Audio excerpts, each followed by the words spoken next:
Good afternoon, everybody. First of all, I want to ask you, how are we feeling today? Because it's been a long day, and I hear that people made it even despite bus strike and everything, and you've had lunch, but you still continue to survive all these luminaries who have spoken before.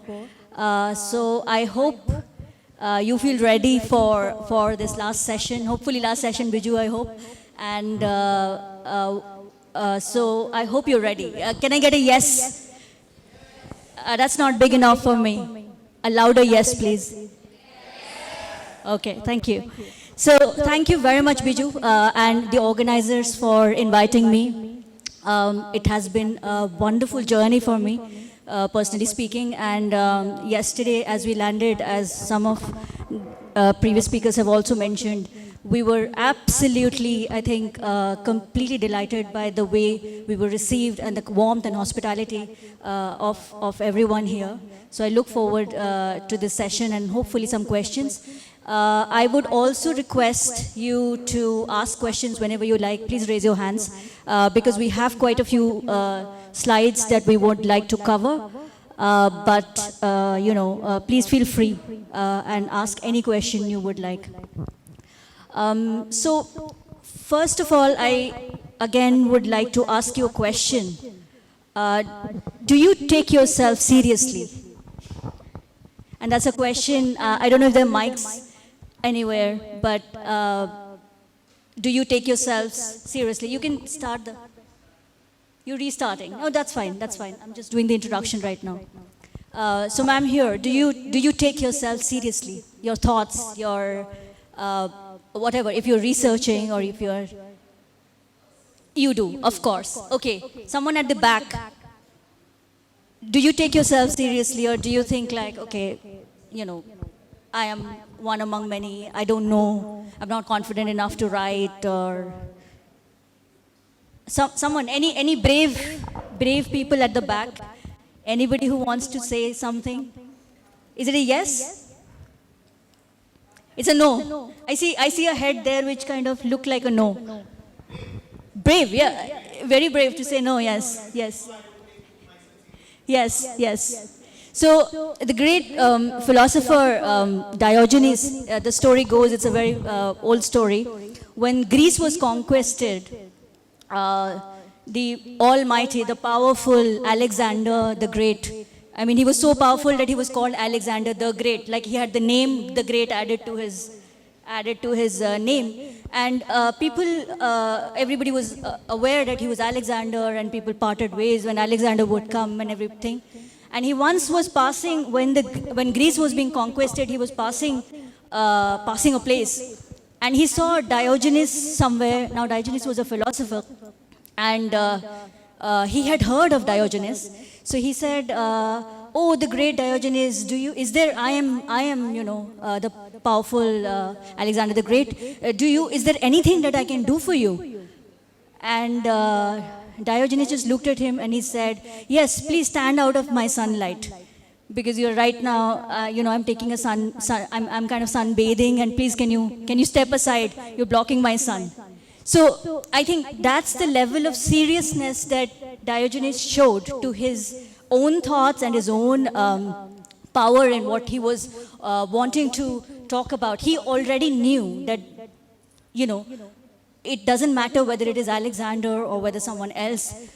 If you are a researcher who has ideas, then are those ideas worth thinking about? Are they worth writing about? And are they worth publishing? So it's an important question to ask, because sometimes self-reflections tell you that we often don't do that. So the example I want to give you is my own. When I was growing up as a child, I actually had, we were migrating from one state to another. And by the age of 5, I think I had like 3 languages all mixed up in my head. We were talking Odia, we had English and we had Hindi, and I was literally good at nothing because, you know, as a child, you pick up all these languages and you don't know whether you are good at it or, you know, how you are. And my friends in school would speak Hindi so well. And there was, I remember once someone had come home and he was speaking in English. He was a friend of my father. And, you know, he was like really talking fluently in English. And I was looking at him and I was looking, you know, how is it that language becomes so easy to people? How does it come like that? And at that time you might think that whether is it something that you can also do. In the morning you heard Sundar, then you heard Sandeep, and you've now heard Sanjay about how this can be done as a method. Is there a trick to doing this? Or are you supposed to be born with this? So nobody is essentially born with anything. You have to learn, you have to, and it is a hard practice. It has to be done. So in the spirit of that, I just wanted to say that, you know, you pick up the language, you pick up the skills, you pick up by reading people that you want to write like, read like, research like, and there are always examples. And this book of mine, for example, has come out of an MPhil dissertation. I mean, not a dissertation, but my MPhil coursework. So I can tell you that even at an MA, postgraduate, MPhil level, there may be ideas that if taken seriously, could turn into a book which may not immediately even have a market, in the sense that it can be a book proposal that was, in fact, I don't know if you know this, but this particular book, for example, made the Tata Literature Live long list along with several other authors, defying all expectations, because you never think that a German obscure philosopher would make an award list, because it was mainly general topics. But the reason it did was because it was Hegel's India, and it was because there was a centrality to the idea of nobody who studied Hegel thought he had anything to do with India. He's a, you know, sort of a doyen of the Western philosophy, and all Marxists know Hegel. But the fact that Hegel may have anything to do with India and Indian thought and Indian philosophy or Indian polity, this was something new. So the area was new, yes. But did I have the confidence to kind of write this at the time? Yes. I mean, the first step is obviously research. The second is to actually write and compile. The third, then, are we brave enough to now put it out there to publish and for someone to actually read? Because once you write, it is no longer for your instructor, your teachers, your professors. It's out in the wide world. So are you then serious enough and brave enough to do that? And the act of publishing, which is the last one that I mentioned, even if I am in publishing 15 years, 17 years now, do you think this book proposal got accepted immediately? No. The answer is no, because Hegel, again, is it's a niche subject, it's philosophy, that too on India. So I can tell you at least 2 examples of global publishers who said this won't fit their list. That's that you will hear from publishers when you send them proposals for books, that what is the reason they may not accept. And the reason is usually, if they don't want to cite a very specific reason, they will say that it is for, the subject doesn't fit the list. And this is Hegel, who is, like I said, one of the greats in Western philosophy. Several thousands of books have been written on Hegel, but Hegel on India was something they were not able to. But that doesn't mean that the book loses merit. The whole point is that if you have an idea, if you think it will stand well, then it must have something. And the way you will pursue it, the way you are persistent about it will show that there will be a publisher who would actually like your book, they will accept your proposal, they will go forward. So, and you've heard of all these big authors who apparently were rejected. J.K. Rowling was apparently rejected, and then you know, that rejected proposal sat in their some publishing house, and then Harry Potter became a sensation overnight when a publisher picked it up. So it really depends. So if there's merit in the idea, it'll often you will have to trust your own work. You will have to trust your own thoughts. You will have to trust your own research. And in order to do that, you will also have to become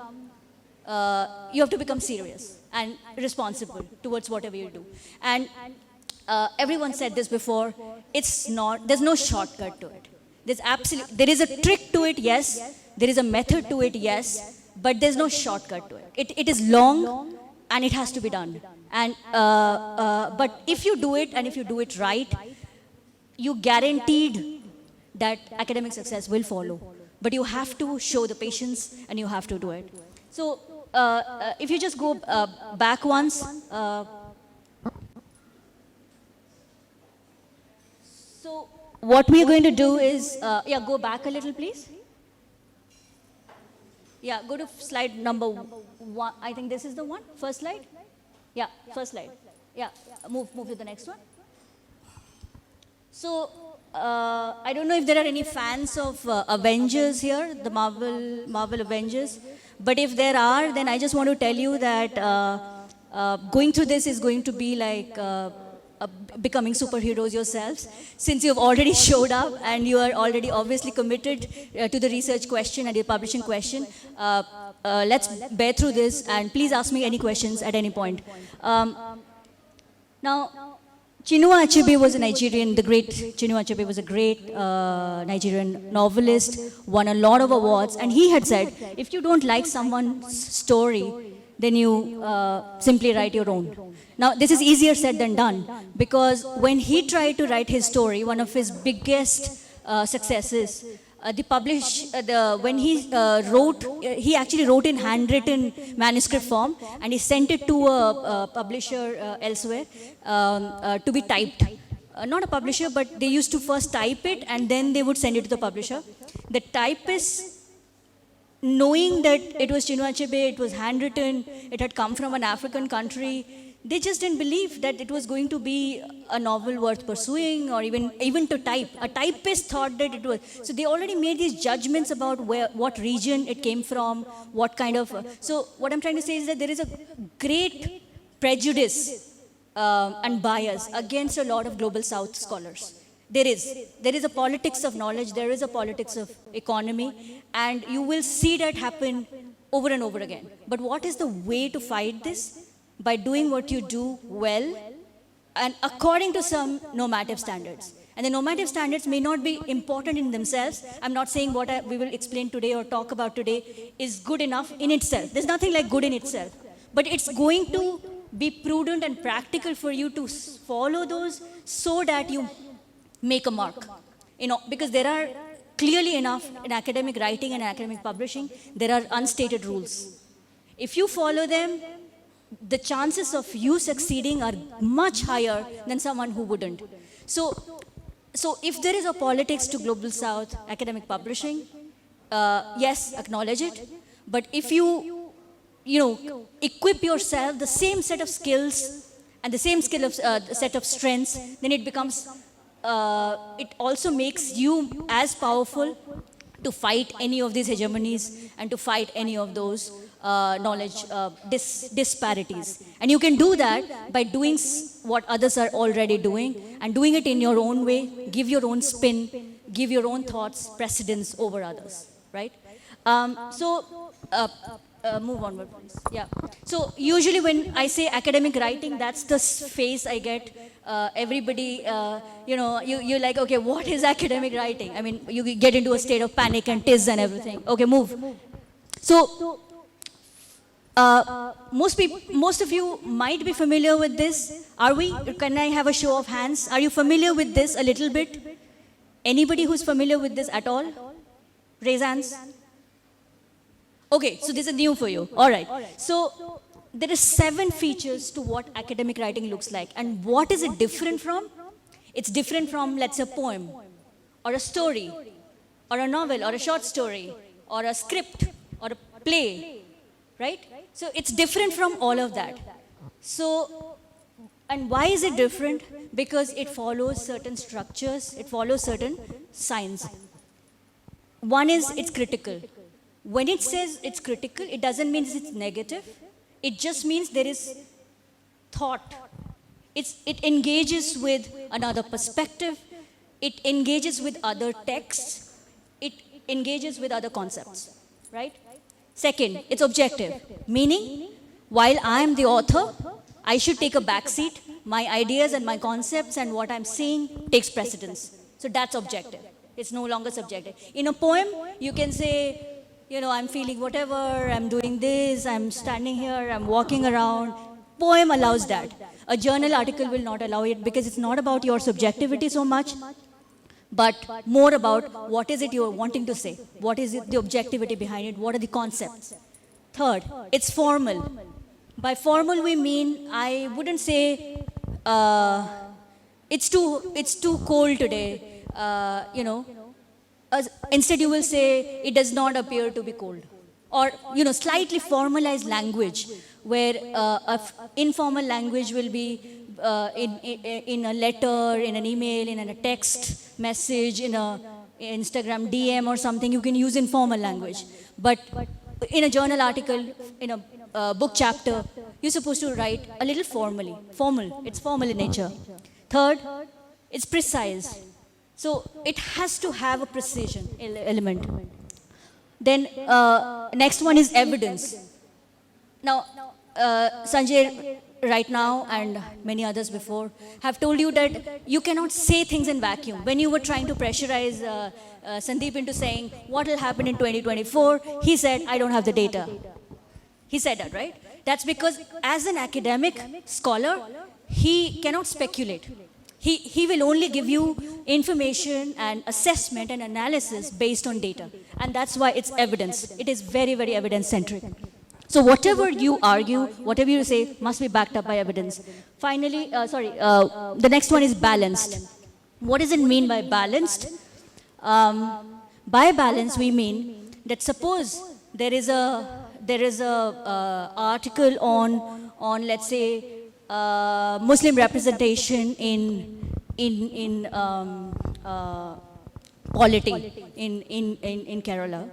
So suppose there's a book written on it, and there are many chapters on it, and suppose you had not a single Muslim contributor or someone who had worked in Islamic studies, or just as a, you know, so basically, and if you didn't have a woman contributor, so it's going to be completely, it will not seem representative at all. So you will need to, any work that you now do must be balanced in terms of other perspectives, and it must include representation from a variety of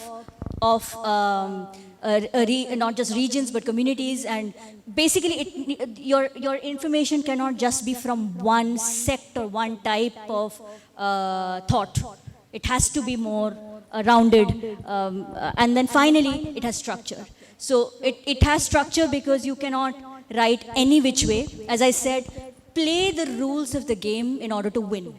You want to win it, you want to play the games, and then you can do whatever you like of it. Sundar mentioned today in the morning that he had struggles with the way academic philosophy is taught and also written. So he started writing books for children, philosophy for children.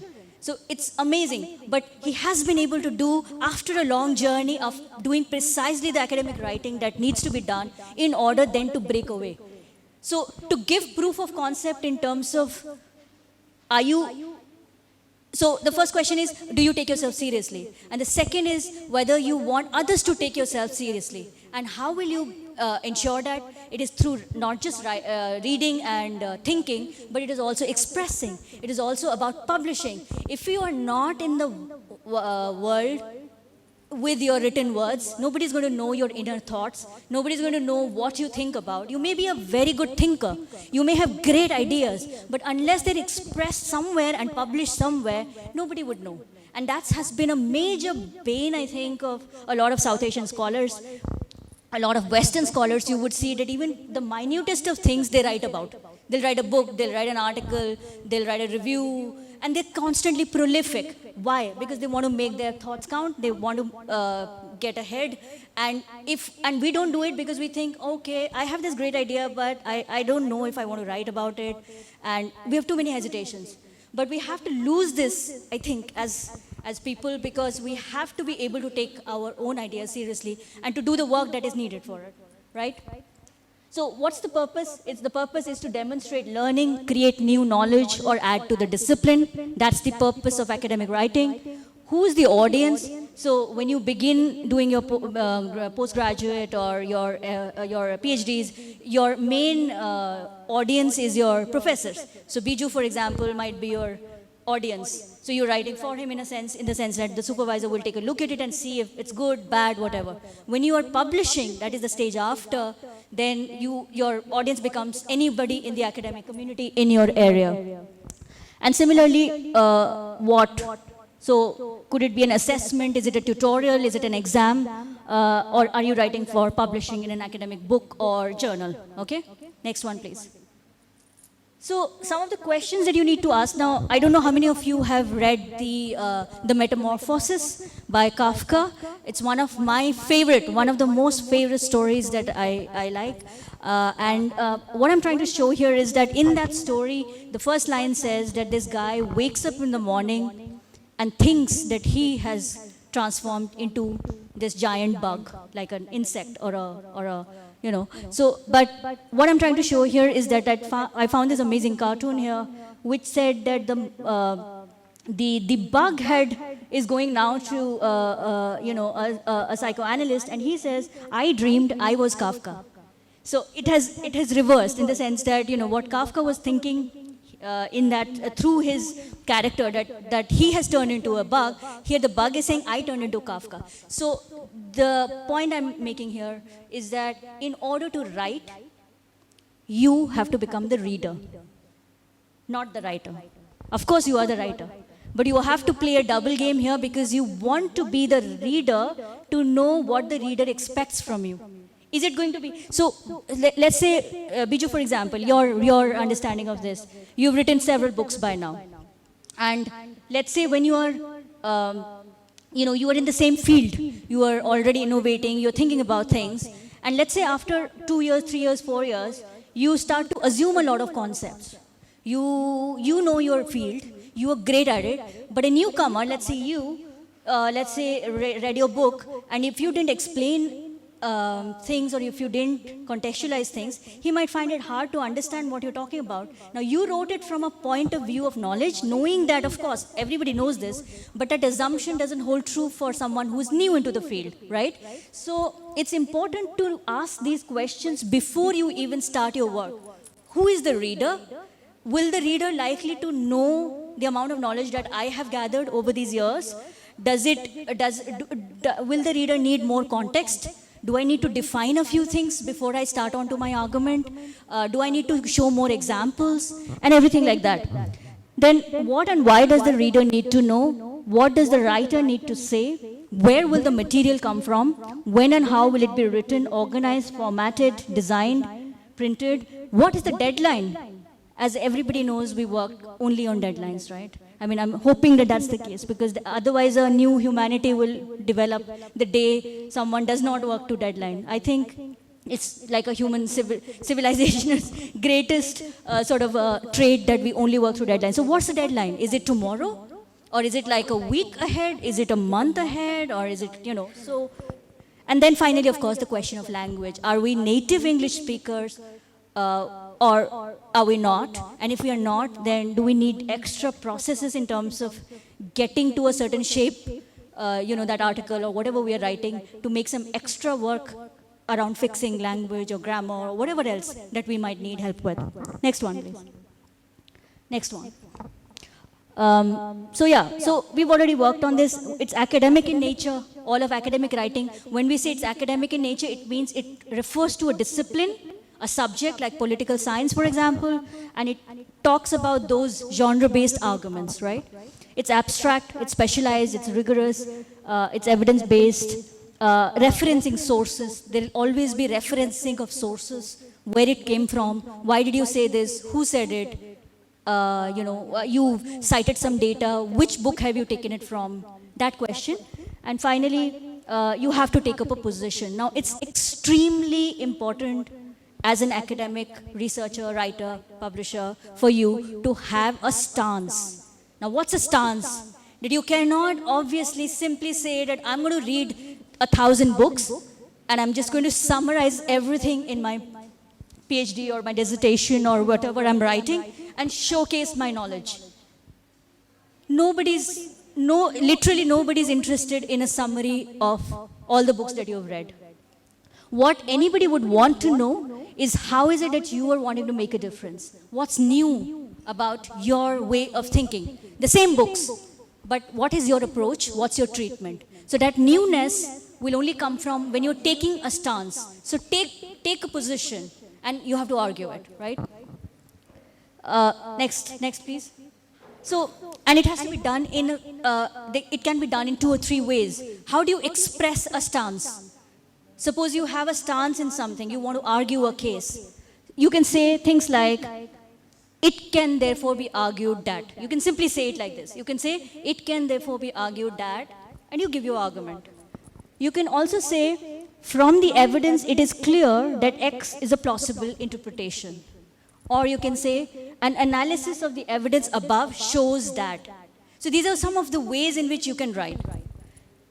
There's another concept called hedging. So hedging happens when you don't want to be you don't want to take too much ownership on whatever you've read and you want to make an argument. So you want to make it slightly weak. And you can say, the evidence suggests. You can say the evidence indicates, the evidence suggests. So it doesn't mean that it's your view. It only says, so you're using the tool of hedging to make it sound like, yes, I've read it, and this is what it looks like, this is what it might mean. But it doesn't mean that it's my opinion, right? So academic writers do this all the time when they don't want to take ownership of a certain idea. Organization, of course, you have to organize your writing in terms of style, flow, and all of that, grammar. Next one, please. We've already talked about critical thinking. There is no fun in academic writing if you're only summarizing and paraphrasing some book. Absolutely none. No interest. No publisher will ever look at it. Every publisher will ask, what's new about it? Why should I publish it? Why are you even talking about it? As Sandeep said, so what? Right? So in order to do critical thinking, you have to connect it. I'll show you a few ways of how you can do it. But anything that you read, don't just describe, but there are several other things you can do. So you can, for example, connect it with something. You can compare it with something. You can assess it. You can evaluate it. You can give opinions and things like that. So do that, because when you do that, there's another term called intertextuality. Can anybody guess what it might mean? Anybody? What intertextuality might mean? Anybody, please? This is a proof. I'm trying to test if you're listening. You have a. Well, take a guess. Nobody's going to the jail for this. What do you think intertextuality might mean?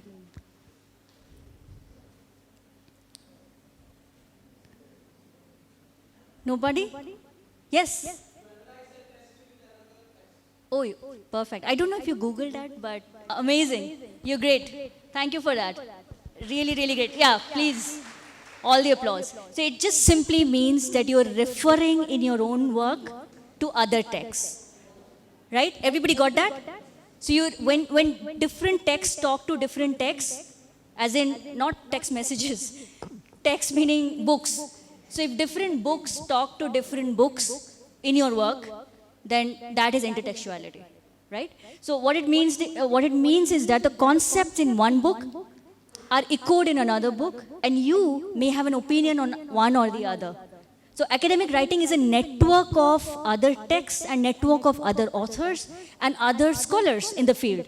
So it shows that this is a community. You are not the only one singing a poem here, but it's actually referring to an academic discipline in the way, and how do you connect with the academic discipline? By doing precisely this, that you refer to other work, you refer to their concepts and things like that, and then you have a view. You develop a stance, right?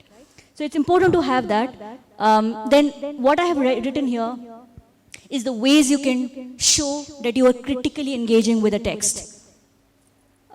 Interpret, evaluate, exemplify, balance, quote, source, describe, classify. Classify. It's a very interesting tool of showing that you critically understand something.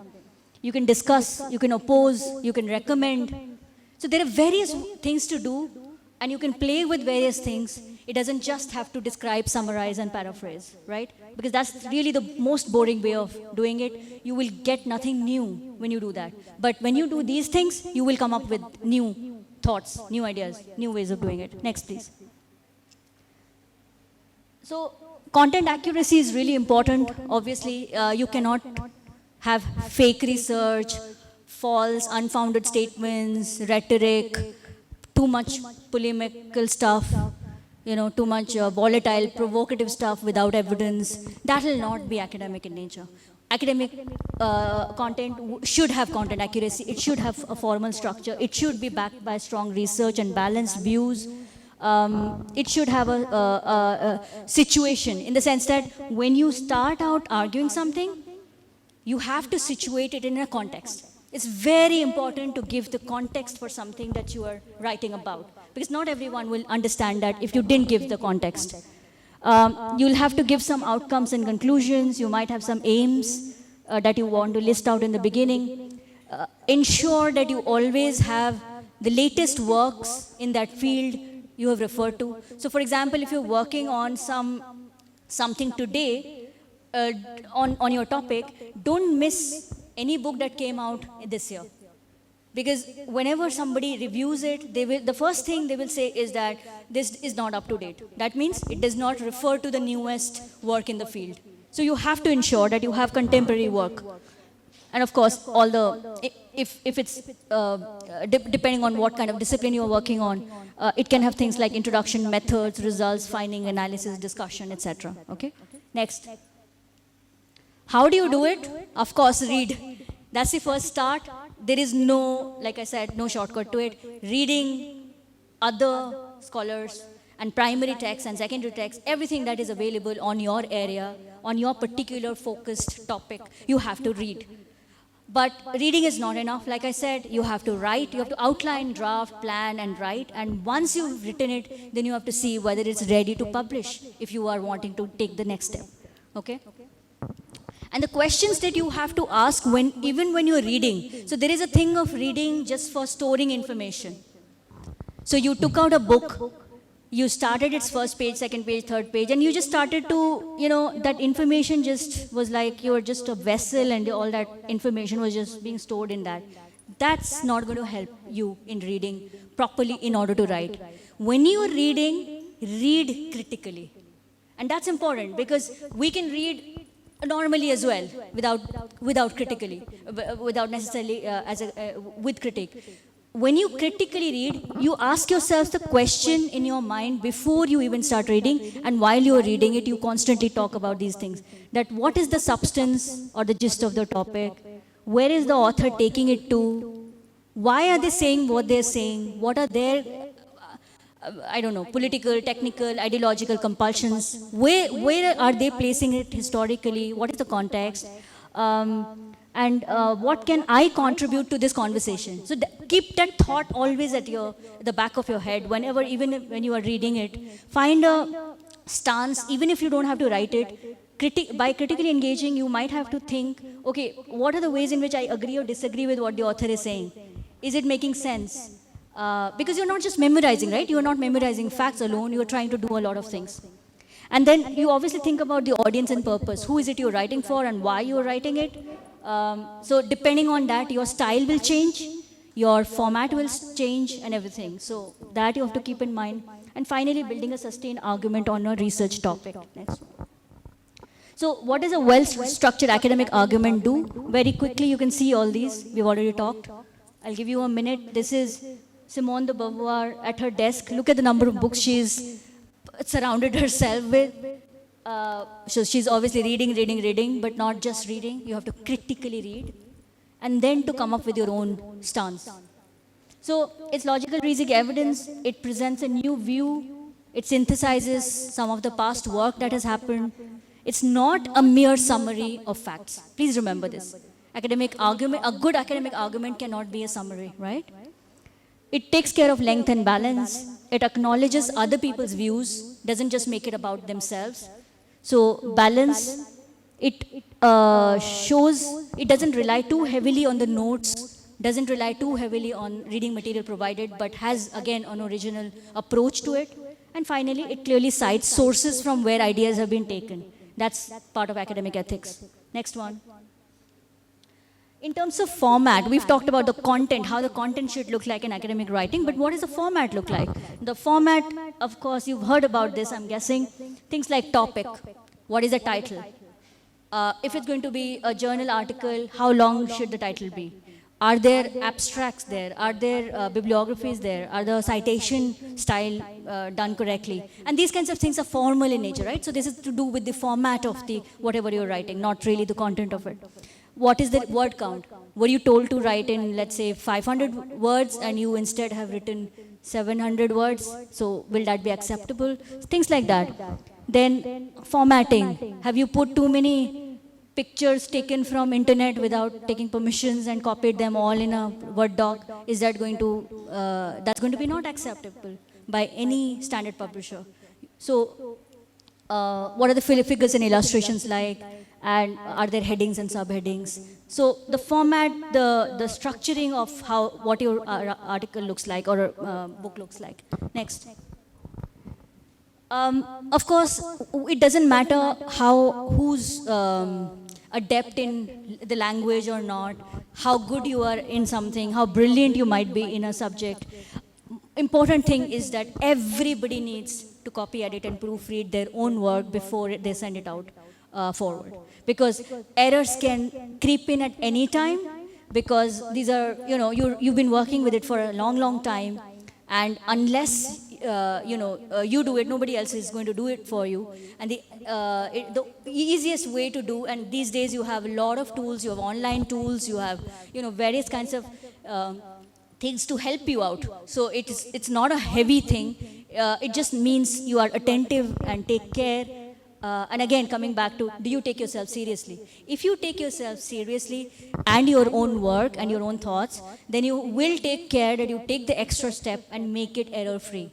And in order to make error-free, you give it the sacred importance to your own work, you be responsible about it, you become accountable for it, you own it, and so you will have to edit, proof, check grammar, not let mistakes and typos be there. Because, and similarly, language issues. Next, please. Okay, keep moving. So these are some of the drawings that I did, and I thought they were good enough to kind of put it into context, the mood and the somber nature of how this can be. Okay, we will go with this. So yeah, so how do you do this? You obviously read and find relevant sources, then you read and develop a critical approach. And how do you find relevant sources? Of course, your supervisors will tell you, and then you also know that in your field, are there books, journals, even podcasts or videos or things that are important to your study, your field of study. It really depends what your field of study looks like, what are the kind of sources available. Go for those, whatever is relevant, and focus on a topic. So don't read too widely, because when you're doing research, you need to be focused. And in order to bring focus, you will have to read the relevant texts, relevant formats of work, right? Then you have reading and developing and critical approaches. And then you have from thinking, understanding to planning. You will make some points, you will make some notes, and you will do the first draft once you've done all of this. And then you also obviously get some feedback and do some revisions around that. So feedback can be from your peer, from your supervisor, from whoever you think is the expert in field. You can even, I don't know, I mean, some of you may know, but you can actually reach out to someone completely, not even in your country, or even if in your country, in another state, in another department, and ask them for feedback. There's no harm in writing to other professors, other experts who are working in this field to give you feedback for something, and if they have the time, and obviously you have to be considerate of their time and everything, but if they're willing to look at that and they want to help you out, they might do it. So take feedback. It is always crucial and helpful. Next. How do you do it? So this is one example of, suppose you had an idea on doing an article on immigration issues. So on immigration issues, of course, you thought you have plenty of ideas, but you don't know how to start. So the one way to do this is to just make something like this visually. So you have like 20 ideas, let's say. You put it on a paper or wherever, on your screen or on a phone or wherever, and then try to draw some linkages. Okay? I hope you understand what I'm trying to say, right? At the back, everyone can hear me? Okay. So, for example, immigration issues is at the center here.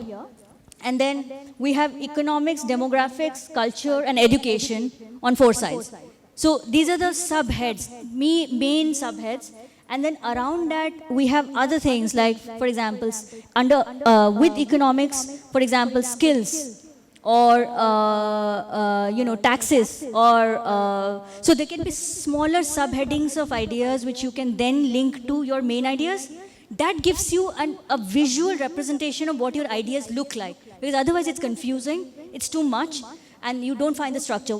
Doing this might help you, and then what you can do is put them into pointers like that, and then you can do these flow charts and things to see how thoughts, what are you doing here essentially?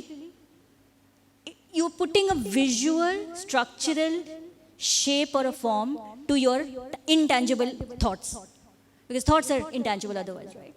And you do a similar thing, yeah, the next one please. Once you've done all that, you will develop what is called something like a contents page. And I can tell you, for example, this book came out of a straight table of contents like that. There was nothing, because this was basic research that one does. But your entire books can develop out of one page like that, one single page. All you need to do is to have enough material for each of those sections, flesh it out, add evidence, add the information from new texts and new works, and I can tell you that this can be a book of your own. And it's not hard, in the sense that yes, it is hard work in terms of the discipline, the preparation and all of that, but it can be done. And anybody can do it if you have the right sort of inclination towards it, and if you do put in the work for it. So do a skeleton or outline content structure like that, and then you eventually end up with a, next please. Sorry, just go back once. What I want to say is that for each one, let's say for the first section is called background of the industrialist countries. This is taking the same example, the immigration issue. And for example, the first one says demographic changes, and then it has evidence for demographic changes on aging population, and then it is on population growth. Then the second section is changes in labor force. So each heading has subheadings. The more detailed this is, the more structure your entire book or your journal article will have, because you have already laid out the structure. All you need now is to fill that out with connecting sentences and flow, and then your article will be ready pretty much. And you don't have to worry that, okay, I started writing, but I don't know where this moves now, because you have this. You will have your guidance here in terms of how you want to move overall, and then you actually do the moving inside the article. Next, please. Everybody knows this, but sometimes we take these things for granted, but this is really important. That introduction, body, conclusion, references. This is the main style. Okay? Anything that you wrote ever will follow this format. We said that academic writing must have some kind of a form. This simply is the form. You will begin something, you will explain something, arguments, facts, evidence will come in the second. The first section will give you the history, the context, situating the debates, what other people have said. That is the first section. The body will explain arguments, counter-arguments, headings, and it will have headings and subheadings. Then you conclude. You will have an argument you want to conclude, right? You started out with something, you want to say something, you reinforce that. And finally, you have references, right? Next. So what works in academic writing? All of these that we've talked about. You have to be careful about the content. You have to be careful about structure. You have to be careful about format. You have to be careful about style. And finally, the language and the tone. That is your language formal enough? Is your language sensitive and inclusive? Does it, when there is an example, does it only refer to his? Or does it also have her sometimes? Is it balanced? Is it representative? In your language itself, you have to be conscious that you're representative, you're inclusive. Okay? Next. We've talked about this, but just quickly take a look if you can see this. Basically, what are the examples of writing critically? You situate, you agree, you explain, you define, you classify, you evaluate, you compare, and things like that. You appreciate. In academic writing, you can do that, right? You can refer to someone else's work, and you can say, there is great merit in this one's work. And you can say why you think so. So it doesn't always have to be your own. You have to engage with someone and you kind of talk about other things, and it becomes more and more academic. It also shows to the reader that you have made that connection. Next. So one of the things that you can do, that's Hannah Arendt for you. One of the ways in which you can use an engagement method in writing is by using things like, sentences like you, words like you, your, we, our. So you make it personal, right? You're actually referring to the reader by your language. You're saying, you can say, as we saw. Who is the we? You're basically making a community with the reader. The writer is making a connection with the reader and saying, as we saw. If you concede that, one might argue that we would expect that. So these are direct ways in which you can make a connection with your reader. So the reader knows what's coming. Next. Rewriting and revisions, yes. Any form of writing needs to be revised, that's for sure. The first draft will never be your final draft. So it needs revisions after feedback and everything. There's also something called signposts. Any other brave soul, or you, maybe you again, I don't know if I can rely on you this time, second time lucky. But what's a signpost in text?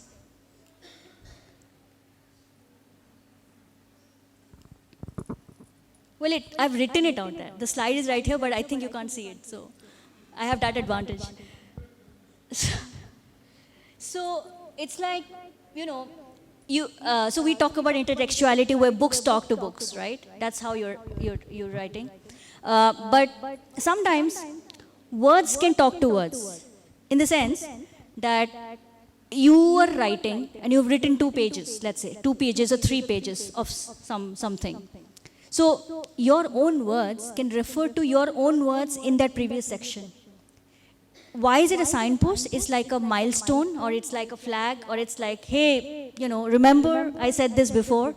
So you're basically referring to your own words and you are guiding the reader into understanding how your sections or your lines or your paragraphs are flowing. So for example, if you said, here for example, there are 2-3 ways of doing it. So you say, you're also making the connections between 2 sentences. So it can be temporal in the sense that you can say, when this happens, this also happens. Or while this happens, this also happens. So that, or you say, however. So this happens, yes, although this also happens. So these kinds of examples will show you that causative, temporal, and adversative examples, however, although, nevertheless, similarly, because these words actually will come handy because they show you the connection with the previous idea.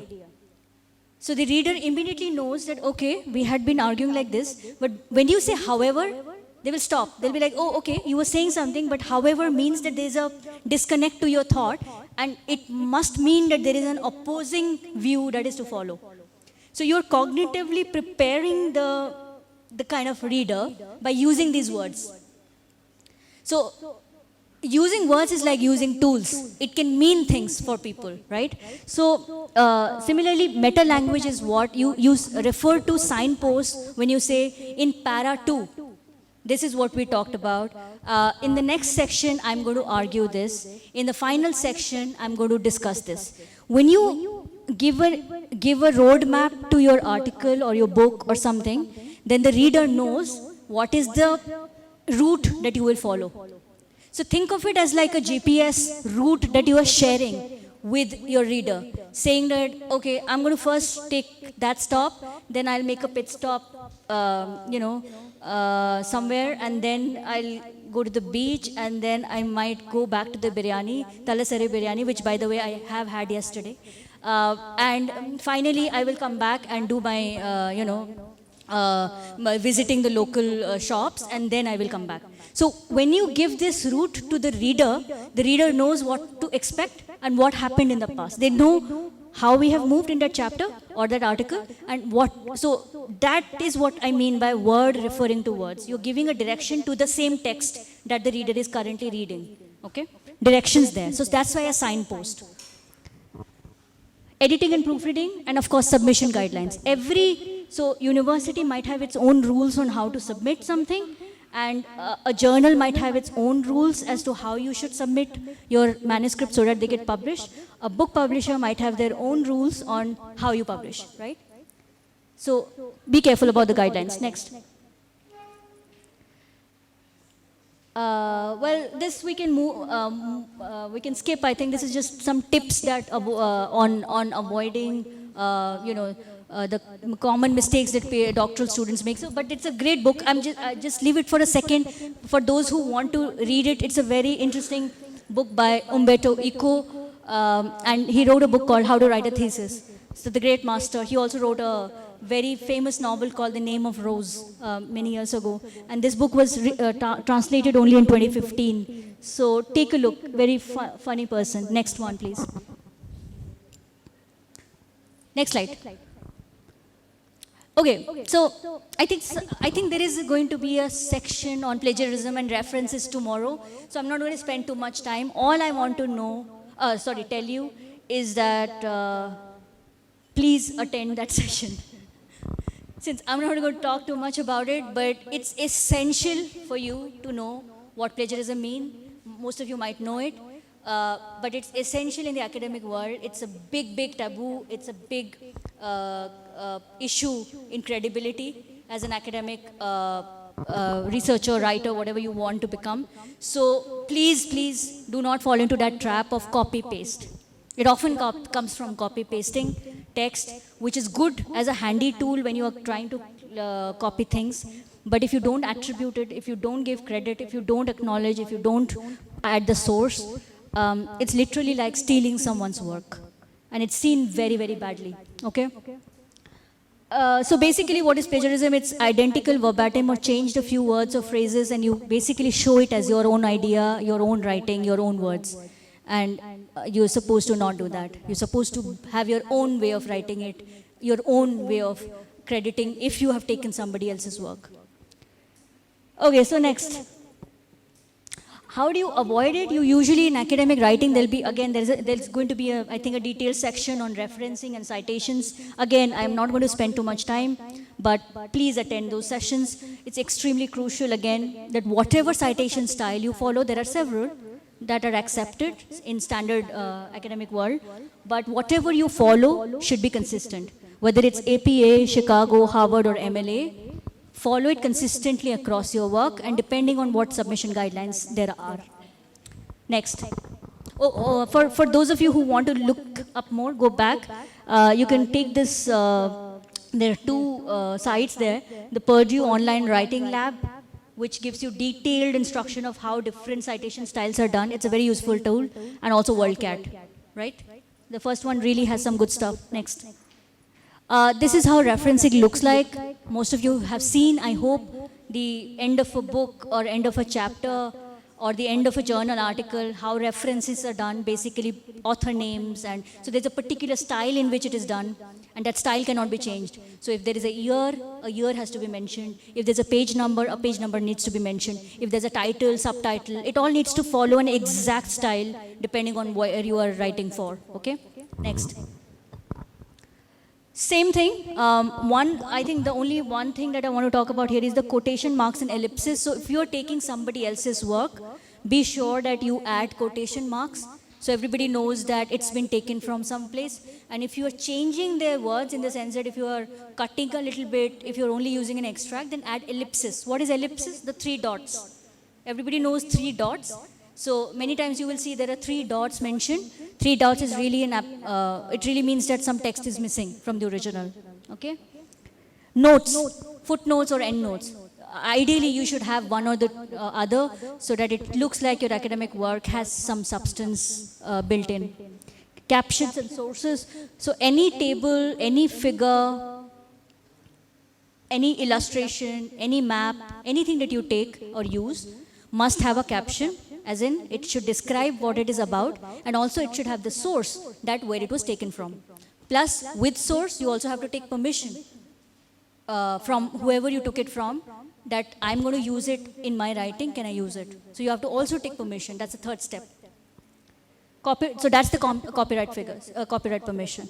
It's essential because images, for example, you can't just lift off internet and put just because it was on internet. It's extremely important that permission is taken from the artist or the trust or the website, whoever has put it and whoever owns the right to that work. Next. Okay, so publishing ethics and academic writing. So some of the examples of how this needs to be done.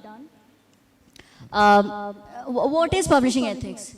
Basically, like I said, if you are going to be like Avengers in a Marvel universe, what it really means is that you will have some rules, principles, some ethics, because you're responsible now.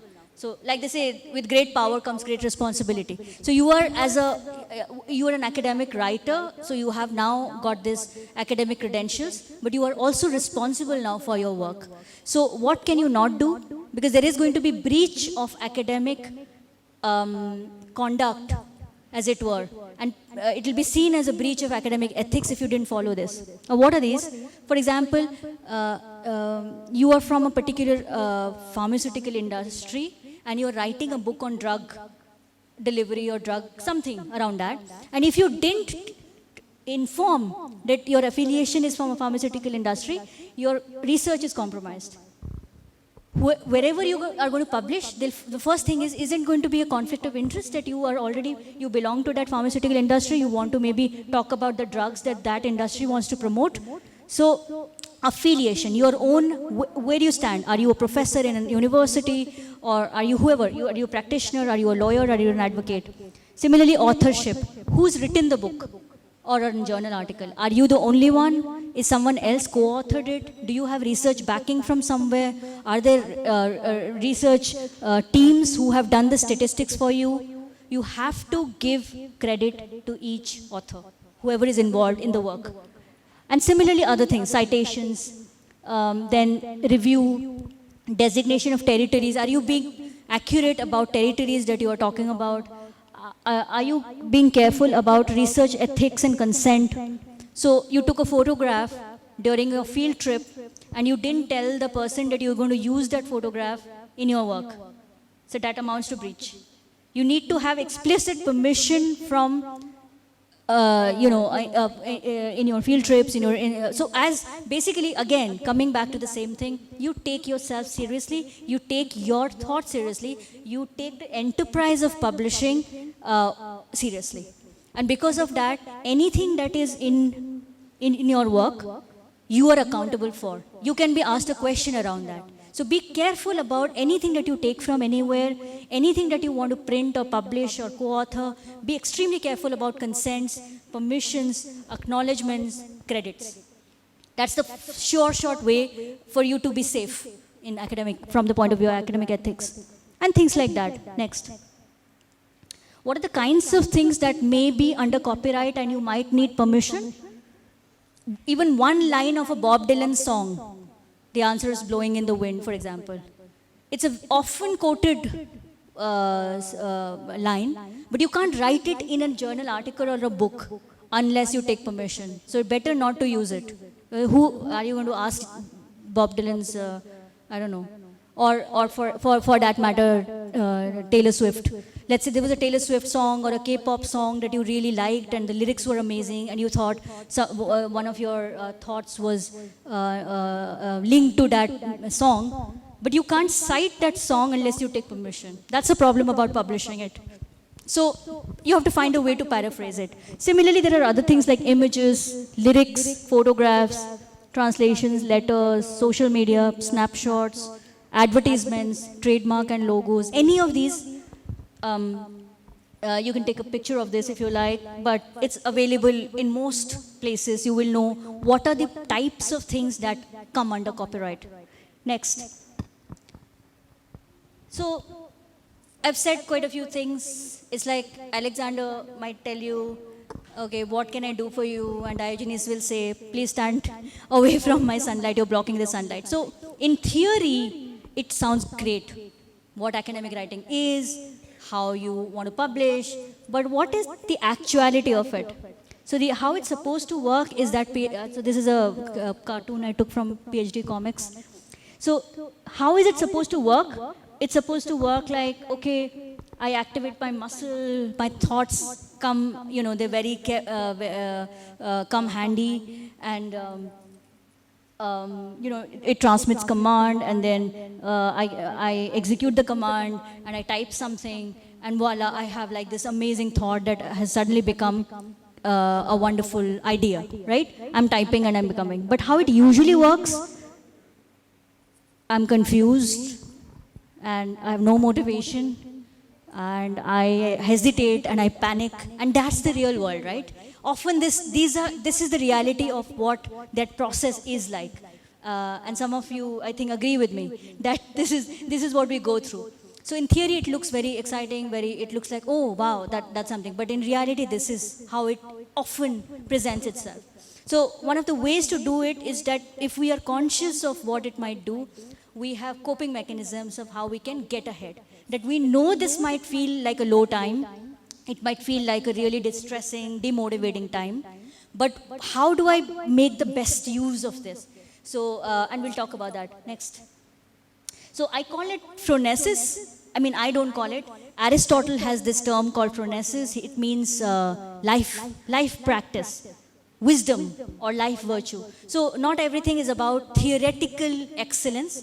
So academic writing has a theoretical excellence of how it should be. But practically speaking, you know, on a day, did I not sleep well? Are my friends coming over today? My relatives said that they might need me to do some work, and my mother said, okay, fetch the milk. And you know, let's say my child has gone and wants to, hasn't come back from school. I have not done so much work and I'm pending, there's so much pending behind. The life issues and problems will continue to be there all the time. And in academic writing, you cannot see in isolation of the life experience. And a lot of times, you will find that there is a problem in writing academically simply because you just don't have the space and the time or the thought or the distance from all these life requirements. And they will never stop. The point is that the life, will have some work at all times. So how within that you kind of practice, find your own time, see what works. So for example, I'll give you an example. There will be days when you will not feel very creative or productive. There will be days, right? So what do you do on those days? You might feel like, oh God, I have to finish this, there's a deadline. So if you are, just in panic, you will get done nothing entirely. But if you feel like those are the days in which I don't have to come up with original ideas, but maybe let me work on my references. What then? Now, working on references seems like a far easier thing to do on a day when you are not feeling creative. You can do some mechanical work. It's like just finding things, adding your titles. Whenever you do research, put the names, the page number, and all of that. And then you start making lists of those and do. So you can capitalize on the state you are in to the strengths that particular time or mood can offer, right? So on those days, you can get a lot of that done. And then there may be days that you do nothing, which is fine. I mean, you give yourself the space to think and kind of produce. Next. So I think we've talked about this a lot, so I don't want to. So basically, understanding your topic, resources, bibliography, thesis statement, plan outline. Ask yourself, have I expressed myself? Feedback, proofread, add sources, plan your time, and look at any learning tools that may be available. Next. Same thing. Next. Okay, so some of the reasons why things are rejected or there are delays is because if you're publishing, that is, you want to publish and you find that things are not moving according to your speed, it's often because there's a mismatch with what the journal will say. Journal will say that these are the aims and your article did not fulfill those criteria. Or the submission guidelines were missing, or the research is imbalanced, stuff like that. Next. Again, plagiarism. If it's found that you have not given credit to somebody else's work and it's poor in research, it lacks authenticity, it lacks credit, it lacks consents, lacks permissions, things like that. Next. So, we started to talk about creativity, and this is one amazing thing that I found somewhere that I don't know how many of us knew this before, but Karl Marx, it's said of him that you want creativity tips from Marx, be constantly anxious, angry, underslept, and broke. So apparently Marx was like this all the time. And still he managed to write whatever he did. And apparently he also did not have very great hygiene. He never took baths, and he used to walk up and down, and he was angry, and he didn't have money. But still, there's a thing to be said about creativity. Next. Okay, just keep moving. We'll see what we can cover and what we don't need to cover. This is not required. Okay, so very quickly, how do you publish your research in journals? And these are the steps. You will find it in any standard publishing, a publishing house's page. Publishers will put up everything in very much detail. How do you publish in a journal? How do you publish in a book? It's all there. But it's important for you to take notice and to see that these are the minimum steps that happen when you submit an article. So you will research your options, you will choose a journal, you will plan and draft your paper, you will write your paper, you will follow the author instructions, you will follow the guidelines. You will make your submission. Once you've made your submission, you might think it's done, but it's not, because then there will be a peer review. What's a peer review? Another expert will read your work and they will provide comments, whether it's good, bad, what can change, etc. Then there will be revisions, then the article will be accepted, it will go into production, there will be publication, and finally, you have to promote your work as well. I know it sounds like a bad word. Every academic thinks that once they have written and published, that's it, but they now also have to promote through social media, through whatever channels. You'll have to own your own content. Next. So these were just some of the, so basically, all of these that I have written here is available on authorservices.taylorandfrancis.com, that website. So if you want to go check out anything, like for example, you want template for a cover letter to a publisher. If you want a template for how to choose a journal, or free guides and ebooks and tools, how to write your paper, all of these research guidelines are available on this website. If you want to take a look at it, it's called authorservices.taylorandfrancis.com. It will actually tell you how to write, what are the ways to study, how to do interdisciplinary study, how to submit, what are the formatting guidelines, etc. Next. Yeah, so if you are writing to publish, basically understand the commercial value, ask yourself, it can be part of any series, consider the audience, consider the title, and then revise, modify. This is for doctoral candidates who are doing thesis. How do you convert your thesis into a book, essentially? Next. Whenever you submit a proposal, especially for a book, for example, ask yourself these 5 questions. What is new about your book? So does your book have a USP? Is there a clear demand for your book? Is the scope broad enough to be interesting to people? Why should a publisher publish it if they feel like readers are not going to read it? And why are you the best person to write it? And finally, do you have focus, detail, etc.? Next. This is just a picture of how a book proposal form looks like. I don't have anything to explain. It just is a form, and it tells you what are the kind of questions a publisher will ask you. It'll have a description of things, it'll ask chapter titles, it'll ask for chapter summary, it'll ask which subjects, which disciplines or which departments might find the book useful, things like that. Next. Again, topic, how to write a book proposal, topic, why important, audience, competition, structure, title, length, presentation, format, and data. Next. Same thing in detail. Next one. Next one. Yeah, so similar to what I showed earlier, how to what happens when you submit to a journal. This is about books. The process that how a book is published. So a lot of these slides can actually become longer in the sense that this itself you have to understand a little carefully. But I just wanted to give you a snapshot so you know. Basically, you submit a book proposal. It will go through an internal assessment. Then there'll be review by experts. Then it will come back with revisions. Then editorial approval. Next. Then you will sign a contract with the publisher. Then the final manuscript submission will happen. And the final manuscript will also go through a review. And final revisions will come. Then the final manuscript will be given to the publisher once all the revisions and everything have been incorporated. That's called the revised submission. And after which the publisher will take over. It will be copy edited, it will be proofread and typeset and indexed, and then the book will publish. And once the book is published, then it will be indexed via various online platforms and everything so that it is available everywhere.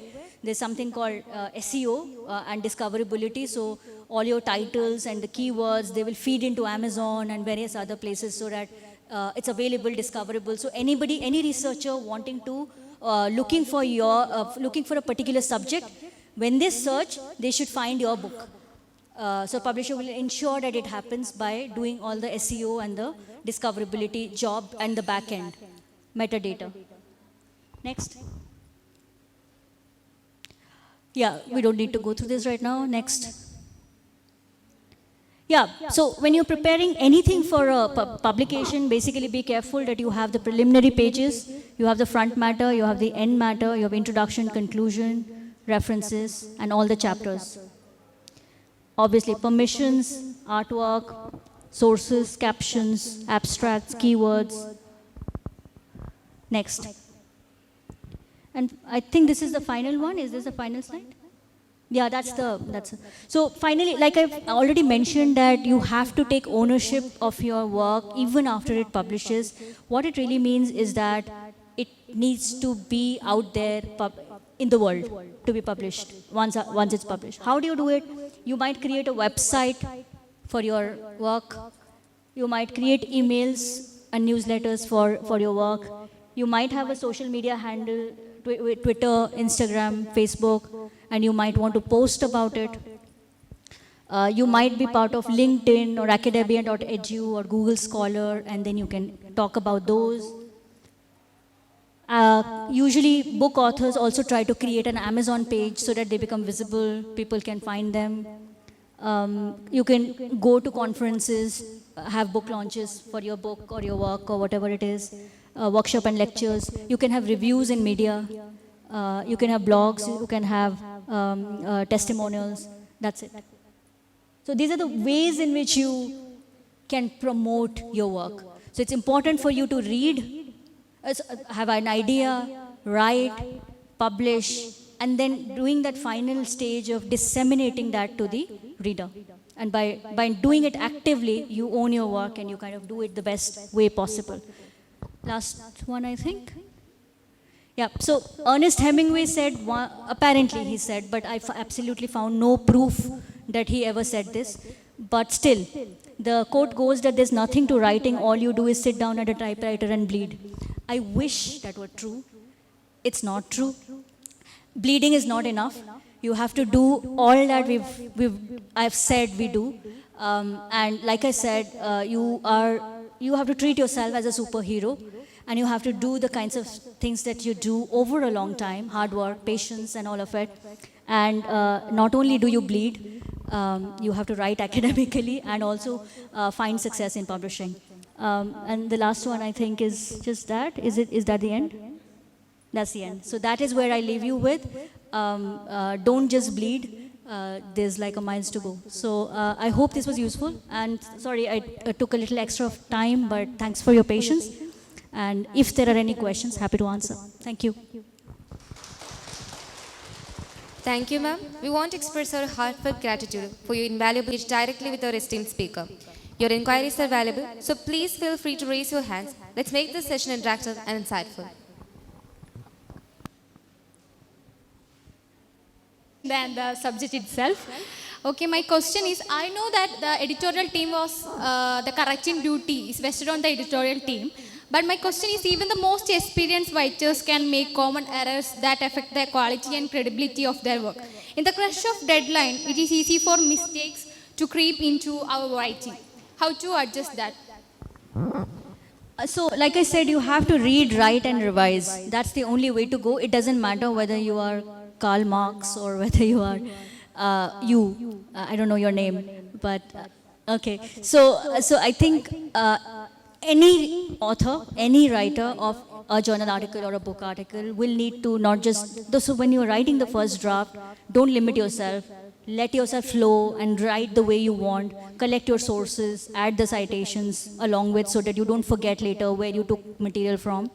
But at the end, when you're trying to do the first, finalize the first draft, so there's always writing and there's also revising. So when you're revising it, that's the time you will find the errors. And if for some reason you have not been able to spot the error, hopefully the publisher will be able to find it for you when it goes through copy editing after publication. Thank you, Ms. You said that the author must become the reader. Yeah. And also, later you stated that the author should have a stance. Sorry? The author should have a stance. Yeah. So, what should be more focused on? Is it the stance of the author or the perspective of the reader? Thank you for asking that question. Very, very perceptive question. The author's stance is very crucial because you're taking a stance in any case. What you need to know is when you think yourself as the reader, just think that suppose someone who you are sitting next to, suppose she is reading your work. If you know who the reader is, you can present your stance accordingly. So it's important to develop the stance and to retain it, but it's equally important that you know who the audience is. So if you're writing, let's say, if your target audience, let's say, are political scientists, then there may be things that you don't need to explain. There may be a lot of assumed categories and terms and conditions that you don't need to explain. So you very well know. For example, I'll give you one example.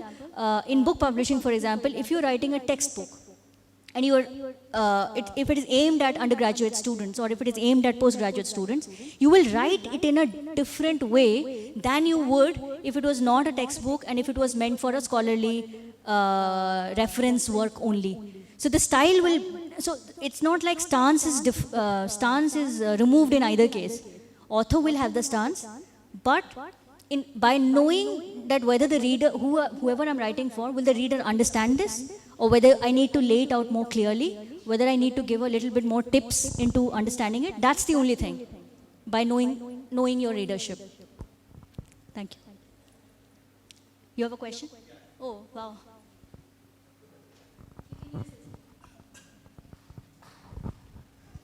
No, my question is about, when you send the manuscript for review, as a publisher, because I'm sitting on the other end, so as a publisher, how do you handle if you have sent the manuscript to two people and two people give entirely different reviews of the manuscript?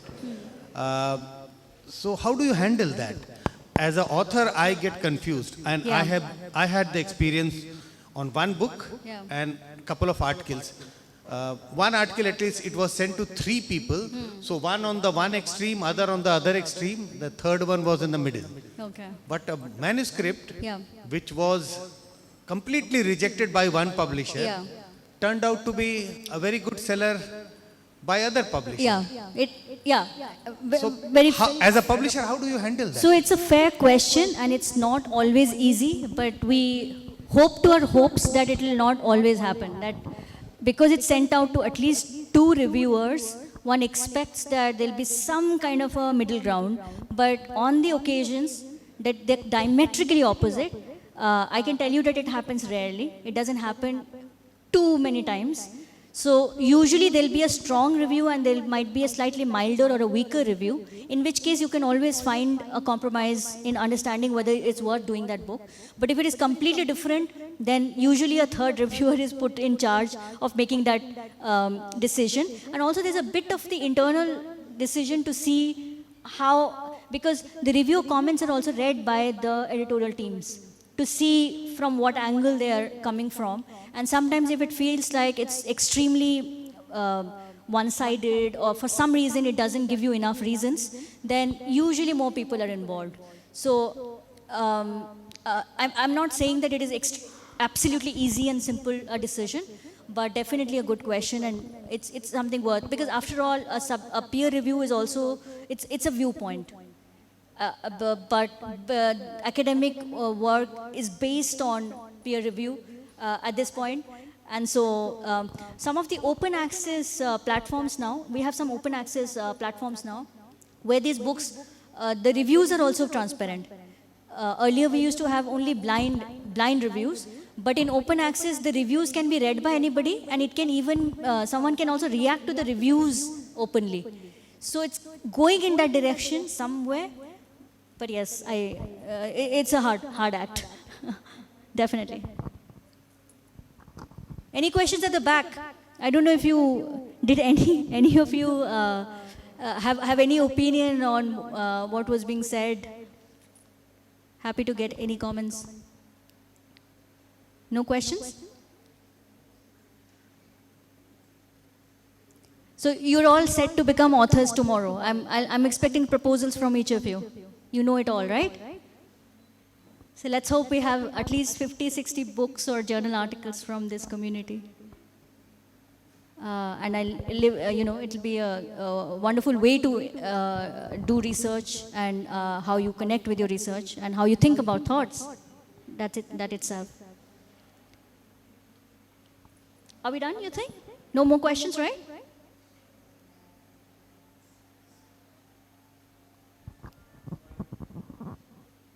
All done? Okay, thank you so much again. And it was a great session. And thanks for being so patient.